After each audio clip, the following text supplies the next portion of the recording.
How to change the home screen grid layout, the app drawer grid layout, as well as the folders that you create on both your home screen and your app drawer grid layout settings. Okay, so I'll show you now how to get into the home screen settings. If you have your S24 Ultra brand new and you want to make some changes, you will want to long press a blank area on the home screen like this here. So go ahead and do that.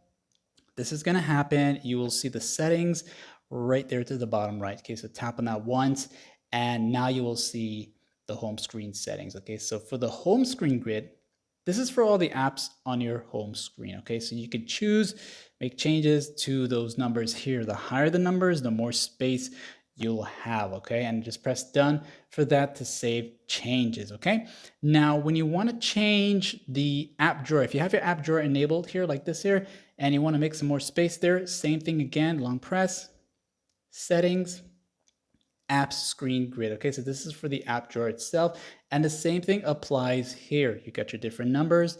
The higher the numbers, the more space. Press done for it to save.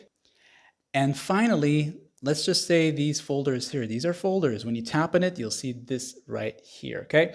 So when you see 3x4, that means your folders are set to 3x4, and that's the maximum at this time here that Samsung has to offer for folders. So if you want to change that to 3x3, once again, long press, settings, folder grid, and it'll allow you to go 3x4 or the 4x4, okay? So once you make those changes here, it's totally up to you. Okay, and now you'll notice how there's more space here in the folder itself. Okay, so like and sub.